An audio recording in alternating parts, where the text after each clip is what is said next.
Mr. Primetime. Less than 2 weeks, man. How you doing? We take one day off and the shit hits the fan. So we got a lot to talk about, man. There's a lot of comings and goings here in the world of the New York Jets. A lot to catch up on. Where do you want to start? Well, let's start with, the news of the day. The first one is the whole Leonard Fournette thing. The Jets right now at running back are decimated with injuries. The Balazs trade with the Dolphins fell apart. He failed a physical. Perriman could be out for God knows how long now. Josh Adams is still banged up. So all you have is Gore and Bell. And now, Fournette right now, you could put in a waiver claim for him if you're the Jets. Your thoughts on that? I mean, I would prefer to bring back somebody like Powell, who knows the system, who's been here a number of years, who ran pretty well last year. I mean, he didn't really show any signs of slowing down. I feel like that would be a perfect option to bring in to complement Le'Veon Bell, somebody who can handle, 5 to 10 carries a game. But, Fournette's interesting. He's obviously, he's had a dominant season before. Obviously, the last 2 years, he's kind of slowed down a little bit. If he's willing to kind of be in that complementary role, I don't see anything wrong with it. But I still think we have such a greater need at wide receiver to allocate funds at running back or elsewhere. I think is still kind of ridiculous. Yeah, my answer is no. He's 25 years old. He's a pain in the ass. He doesn't stay healthy. He doesn't follow the rules. And he likes to be a feature back. So for all those reasons right off the bat, the answer to me is no. To put a claim in for $4 million this year makes no sense. I'd let him go through waivers, and then if he wants to come in. But I don't think it's a good fit. I think what the Jets need right now is another complimentary role player like a Bilal Powell or somebody else. Fournette doesn't fit that mold. Everybody loves the name. Oh, Fournette. Yeah. He's like a bully. He's a beast. He's all this stuff. It's just not a good fit, dude. He's going to want 15, 20 carries or say 12 carries. We don't have enough carries to give him.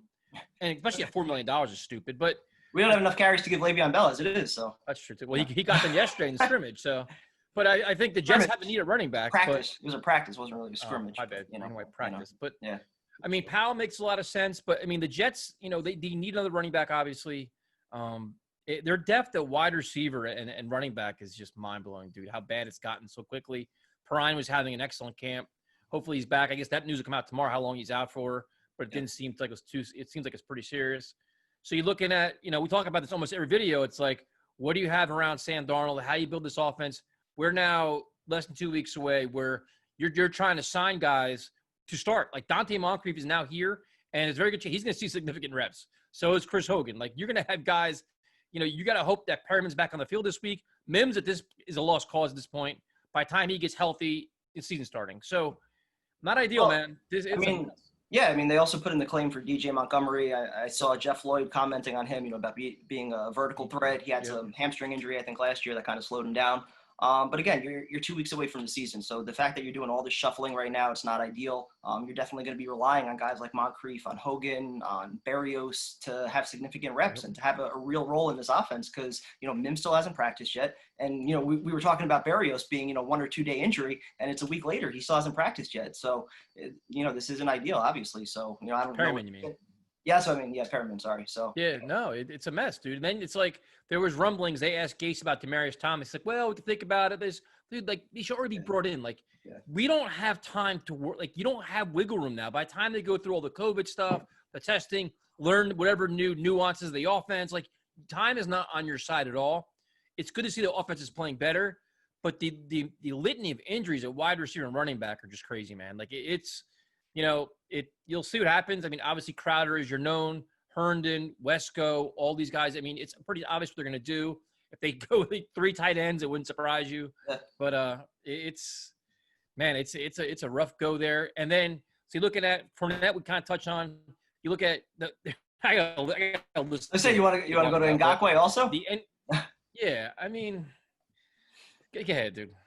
Well, I mean, we did a video a week ago on Ngakoue, and, I said right off the bat that, he kind of had the similar situation to Jamal Adams where, he called out ownership and he was upset about his contract. So you just traded a player like that out of your organization. And if you're all about character and building a culture the right way, I guess it would be a questionable decision to bring in somebody like that, even though it would only be for a 2nd-round pick. And I think it was a conditional 5th when you got 2 firsts for Jamal.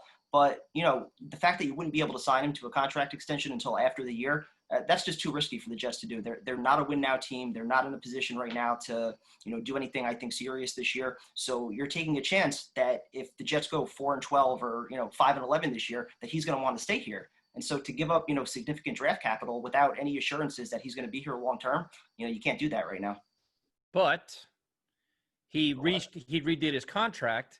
He took a friggin' $5 million pay cut, and they could tag him next year. Would he have done that for the Jets? Well, that's the question. I don't know. Like that's in Minnesota with the chance to win this season. Absolutely. Yeah.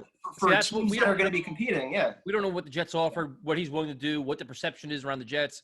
The weird thing is that people are like, he sucks. He's not good. He's an elite pass rusher.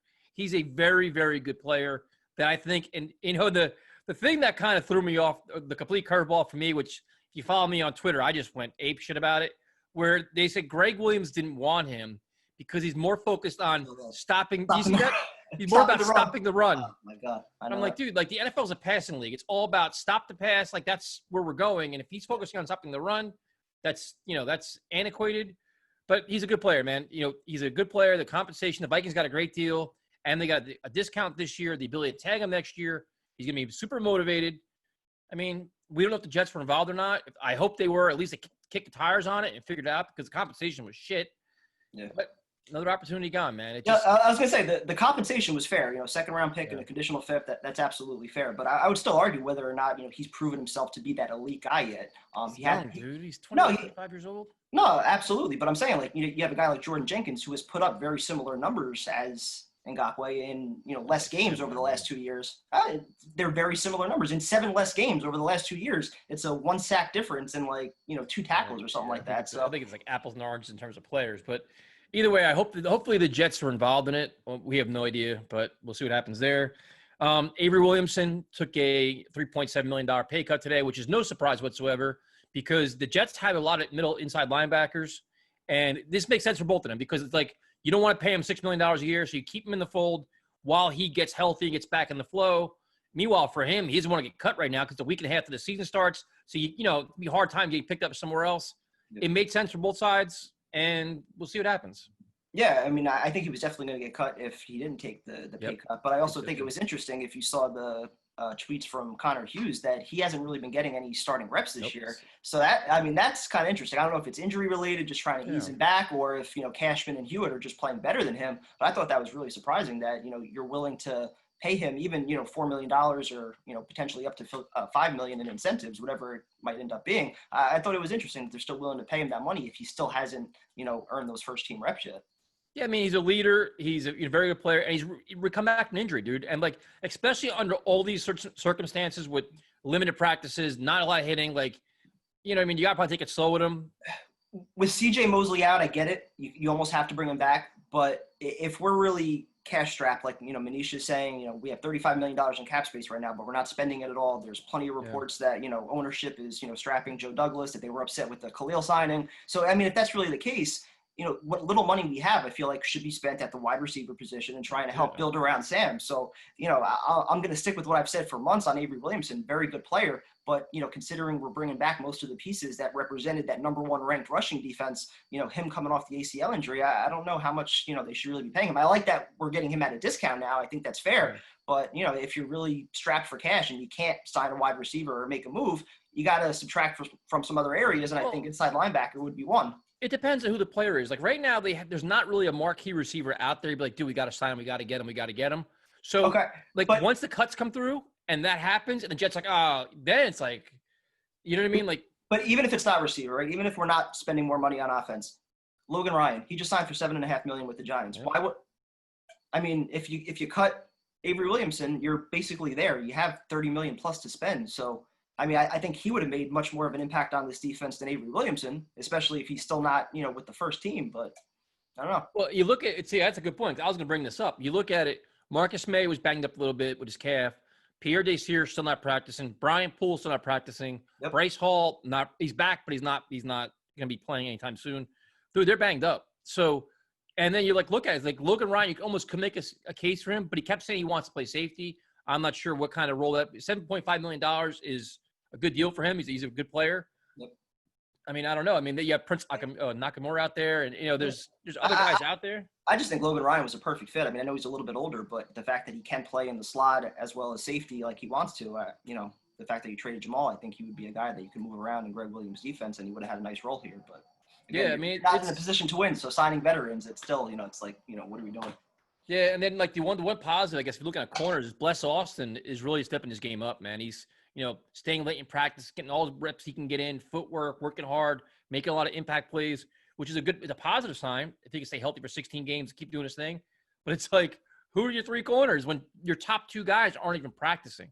So you gotta hope, like, if you're a Jet fan this week, you want to see all these guys on the field because camp ends in 4 days, and then it's like game prep for the Bills. So. Yeah, and that's my biggest concern with the secondary. I feel like you have a lot of guys like Bless Austin who can kind of fill in that depth role on the back end. Yeah, Arthur Millette, Nate Hairston's had a good camp. You have some guys on the back end. Even Quincy Wilson's made a few plays. But, as far as, guys that can cover number one wideouts or even number twos, that's where I think we're just, we're thin, especially not having that, elite safety. And if Marcus May's banged up also, I mean, that just puts so much more pressure on these guys. Yeah, so it's going to be interesting to see what happens with the cuts and what the Jets make with moves. Do they spend any money? Do they get it's so tough, man, because if you pick up a guy, the end of this week, you have a week to get assimilated or acclimated, and then you're in there. Like, then what? Well, that's where it falls on Gase and the coaching staff to not, throw the whole playbook at these guys, but have certain packages, 10 to 12 plays a game where, you can implement these guys the right way. Yeah, it's interesting, man. So who else? Oh, kickers, man. Let's talk kickers. Sam Ficken. Wait, hold on. Can I read the tweet from Steve? Good. Bring it on. I love this kind of shit. So he wants to give Sam Ficken a chance because, and I quote, he had a great practice yesterday. So, your thoughts on Sam Ficken having a great practice and winning. So fuck practice. Let's talk about the 3 extra points he missed last year. He's a 70% kicker, and he's just not good. How about that? How many veterans are out there right now? Hauschka, look at Ryan Suckup, I think, also. And Goskowski's still out there, and fucking Ross Martin. But dude, bring in kickers. Why is Joe Douglas so nonchalant about kickers? We're just gonna. He wasn't good last year. The Jets sucked so bad last year. We forgot about all these things that didn't really go well. Ficken wasn't that good, and he had a good practice. And that's what we're gonna base it on. Come on. That's what I'm saying, dude. He had more than enough opportunities last year to show that he deserved the job and to not bring in better competition, than Brett Mayer. That's, my God. Yeah, I mean, there's so many things going on right now. It's so funny because, I'm really excited. I'm really excited about, week one's coming up so fast.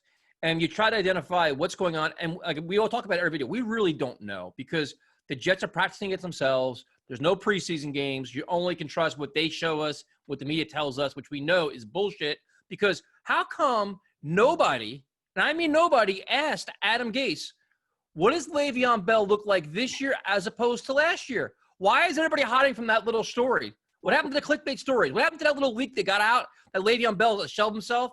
And all of a sudden yesterday, now he's catching passes, looks fine.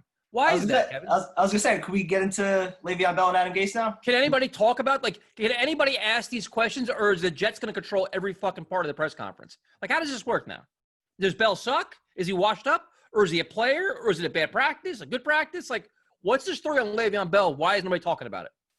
Dude, you ask a phenomenal question. And like I said in my article, for those that didn't check it out, NYSF Mag, I tried to do my best to break down the timeline. It's a great article. So breaking down the timeline from early August until now, Le'Veon Bell, as soon as all this shit went down with Jamal Adams, he was the first guy out in front of the media defending Adam Gase. Yep. He's not the problem. He's a good leader. We're going to be fine with him, right? So he took on that role. Awesome. He had his back.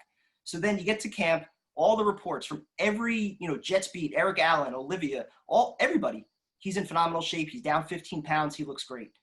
There was not one tweet that was negative about him, that he looks slow, nothing. And then after 2 days where the Jets didn't practice, so following 2 off days, no practice, all of a sudden, 2 beat reporters at the same time determined that Le'Veon Bell has lost his vision, he's lost his speed, and he no longer has it. How? Yeah, and then yesterday he got the bulk of the work because then him and Gase supposedly talked things out. But the thing is, what are we talking out? Because this is where it doesn't make any sense. Why did it come to that? That's not even that. problem. I don't give a shit what they talk about. But if he looks slow and can't see anymore or can't see holes, has nothing to do with anything else. That should have been the story.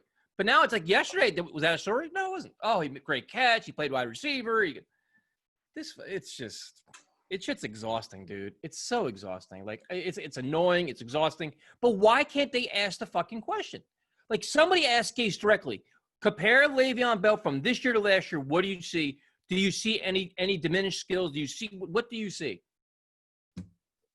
Early in camp, we knew the answer. He looked faster. He was in the best shape of anybody on the team. Yeah. But, once you screwed things up, Adam Gase, once he screwed things up by not having a conversation with Bell before he pulled him out of that scrimmage, that's where he should hit the fan, because he obviously got offended that Bell went to social media and voiced, displeasures that, you're spreading misinformation about my hamstrings and whatever. So, he took that a certain way, and now here we are. So he has nobody but to blame but himself, because he didn't take the initiative to talk to Bell before either pulling him or going to the media and saying, he's got a hamstring issue.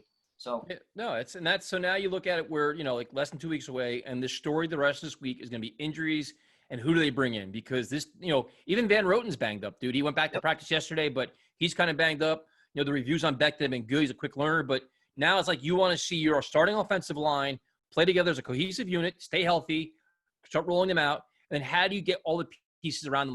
Like how do you retune this roster? Because there's obviously needs some tweaking, because when you keep right now, we don't see a lot. So now we're praising Josh Malone at wide receiver and all this stuff. Let's be honest.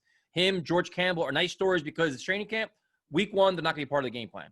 So how do you get guys in here? How fast can you do it? I mean, it's going to be a very, very interesting week coming up right now. Yeah, I mean, like we kind of talked about earlier, I think it's going to be a lot of Chris Hogan and even Berrios a little bit, because he's been here now for You got to get Perriman back on the field, dude. You got to get these back on the field. Dude. Like, they have to. Like, we don't have time anymore, dude. Like, if they haven't practiced in a week, like, you want Sam Darnold to start getting chemistry with these guys, and you want to start, at some point you start working your game plan. Like, you start game planning within the next, week or so. Like, how are you going to attack the Buffalo Bills? Well, that's also why we've talked about, having Le'Veon Bell be the centerpiece of the offense. Yeah. He needs to get 25, 30 touches a game, through the passing game as well. You got to feature him. You also have Herndon and Crowder, who can work a lot over the middle, but the offense has to go through Bell because he's your best player. Yeah, it's going to be a fascinating week, man. A lot. Like, now it's like, if you're a fan, you stare at the injury report and you stare at the waiver wire, and you're like, who becomes available and who's getting healthy, and then you see what happens, and I like the fact that Sam Darnold's taking on a bigger leadership role. He's doing a lot of things, but it's so weird when you see, the criticism sometimes with the interceptions or something like that, and you look at who he's throwing to. It's like, all right, it's like Berrios is coming on, which is great. Chris Hogan's coming on, it's great, but they're going against who? Second string guys. When they're going against a very good Buffalo defense, how do they react then? Can they get open then? Have these young guys react to them? Like, everything changes, dude. Like, the dynamic changes here in a week and a half. Like, all of this, they're only playing little limited amount of quarters, limited amount of reps. Now you're going to 4 quarters of hard, tough, smash mouth football. How does that change your game plan? How does it change the way you play? And what you touched on with Sam is, I think what should concern most Jet fans is that, the media and everybody else starts pointing the finger at him if things go wrong this year. And, that shouldn't be the case, because you're talking, again, like we've mentioned millions of times on the show, about a 23-year-old kid who's been set up, worse than any other quarterback in the league by far for success, when you're just talking about offensive line, wide receivers, head coach. So, you hope to see progress throughout the year, but, he's just not in an ideal situation to really give an accurate evaluation. So. How do you think there's a lot of pressure on the Jets in week 1 or more on the Bills?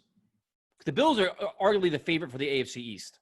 So the expectation, you probably say it's what, a 7-point spread, 8-point spread, maybe more? Like, what the hell is the point spread? Last I saw it was 6, which was surprising. I thought it was kind of low. But I think the pressure is on Buffalo just because their expectations are higher, and the Jets, they're coming into this year, nobody's really expecting anything out of them. So if you're talking from a pressure standpoint, yeah, it's Buffalo, but I don't think. As a Jets fan, knowing all we know, we just broke down 20 minutes of this, all the injuries, the concerns, the roster reshuffling. What's a realistic expectation against Buffalo there? Like, you want to see a competitive effort. You want to be organized, disciplined, not a shit ton of penalties, which can happen anyway because of just the nature of just the training camp. But what's a realistic expectation for this team going into that game? Play hard? Pretty much. Try to play competitive and stay in it for 4 quarters. That's a weak take, I know, but I don't know what the expectation realistically should be. I don't think we're expecting them to go in there and beat Buffalo. I'd like to, but I just don't think we have enough on offense to do it. I think you're talking about a definite top defense. Well, you know how I feel on the defense. I think that's a bigger issue than the offense. But, Buffalo's defense, when you look at the way they played last year, I think they were a top 10 unit. So that's going to be an issue for Sam. 4 or 5 starters on the offensive line week 1, that you're changing from last year, that's going to be an issue. And you still don't really have anybody that can cover Stephon Diggs. You hope that, you can stop the run, kind of slow down Josh Allen a little bit, maybe force him to, make some mistakes. So, from that perspective, maybe you can stay in the game. But I'm not expecting good things week 1. Yeah, I mean, you think about it, and just think about if they go 3 wide, we got Beasley, Brown, Diggs, Singletary out of the backfield. I mean, they got speed everywhere. And, even Josh Allen, the threat of Josh Allen running, you put a spy on him. I mean, your corners are going to get tested right off the bat. So, Blessed Austin's having a good camp. Whatever shape Desir's in at this point, or Poole, what kind of shape can they be in? They're not practicing. I mean, they're going to get tested, dude. They're all, the expectations for me is you want to see a competitive effort. You want to see him well coached, somewhat disciplined, and see what happens. But, you need to see a significant upgrade of this team, something like momentum building over the next week, because it's a lot of uncertainty, man. Yep. And so I didn't really want to go into this, but Joe Douglas, your boy. He's not my boy. But, at what point does the spotlight kind of start to shift to him, with all these moves that Gase is doing, especially with the Ballage trade that fell apart? How much control does he actually have, over this roster and to, make moves if Gase doesn't approve? I'm really questioning, how much authority he really has over Gase and, with ownership. Good question, man. Because there's a couple of hints about that in articles by Hughes and Rich Cimini, both referring to, Ballage and Frank Gore were Gase guys. Those are moves that he wanted, where other people are questioning the moves. And that's, I don't know, man. That's something that remains to be seen. Yeah. It's I don't agree with some of the handling, even some of the media handling. This is what happens when you have a coach and general manager that both report to the owner. It's this whole shit with Le'Veon Bell. Can Joe Douglas go down to Adam Gase's office and say, listen, dude, talk to your player, cut this media shit out. We got to get enough of this. Can he do that? Will he do that? Or are they just they're on the same level, dude, where you can't do that? It's – yeah, I don't know. It's impossible to figure out because, like you said, they both report separately to ownership. And the fact that Gase brought in Douglas, you don't really know, how much he feels he owes Gase a favor for bringing him in. You would think that him being signed for 6 years, he would kind of recognize that, hey, I'm the one with the power here, especially you just got fired from Miami. I think he knows he could win, any kind of PR battle with Gase. But, I just don't really – But the problem is, too, it's the roster development right now, to me, the way they've handled this entire offseason, to me, was they were bargain shopping. They were cleaning out bad contracts, cleaning out problem players with an eye towards the future. But they didn't bring any monumental pieces this year to say, okay, we have a building block for next year. It was all one-year deals, all journeyman guys, all low-risk, high-reward kind of players. That's all we have. There was no, the big splurge was George Fant. That was really it. Pretty much. So, does that mean that Gase gets a pass this year? He's already getting a pass. He's already getting a pass now because guess what? Too many fucking injuries. He's got a built-in excuse going into week 1 already. We just talked about it.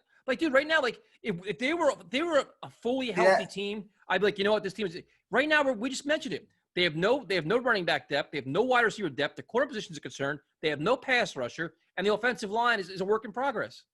That's already an excuse. They can already justify losing now week 1 just based on the shit going on with the team. Just with all the assets alone that they poured into the offensive line, I think there should be certain expectations for how much Sam should progress that relates to Adam Gase. By the end of the season, not the first 5 weeks. No, absolutely, yeah. I think it should be a if they go 1-4, everybody's well, this is part of the process, man. Listen, I don't. The fucking thing is last year, dude. They're gonna start out slow. They're gonna play like shit for 7 games. They're gonna show some improvement towards the end. They're gonna end up 5-11, 6-10, and pat themselves on the back we finished strong again. This is not going to happen, dude. I guarantee it. At the end of 16 games, you have to have an answer this year because with all the cap space. The answer with what? With Gase. On Darnold? No, with Gase. Because you cannot. You have 4 first-round picks coming up in the next 2 years. 2 next year, 2 the following year, and you have at least $80 million in cap space, potentially more if they roll over this year's cap space.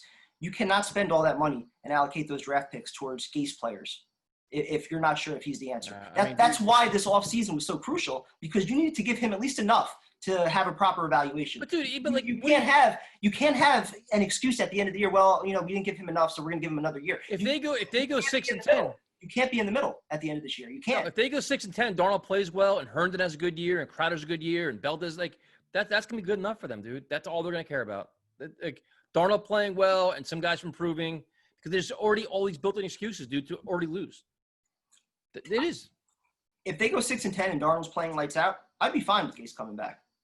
I mean, that might not, be cool with some people, but 6-10 with Darnold playing lights out, I'd say, okay, you know what, we're heading in the right direction. But he has to be playing like legitimately lights out. This offense has to look prepared week after week. The offensive line can't have the communication issues. You have to feature Le'Veon Bell, get the most out of him. Like all these things we need to see. There can't be excuses because, we're kind of thin at wide receiver. That can't be enough. But I think the expectation week 1 as opposed to week 10 would be significantly different. Like week 1, we're excited as fans. We're going to try to justify things and ground and pound and all this excitement. And then there's a very good chance they can get their doors blown off because you look at the matchups and some of the matchups are just bad. Like it's just not a good matchup no matter how much Kool-Aid we drink. But then you say, week 8, week 9, when all these things get worked out, your offensive line is playing better, Sam is in better sync with his receivers, all that stuff, then they should be playing better. Then you should see better results.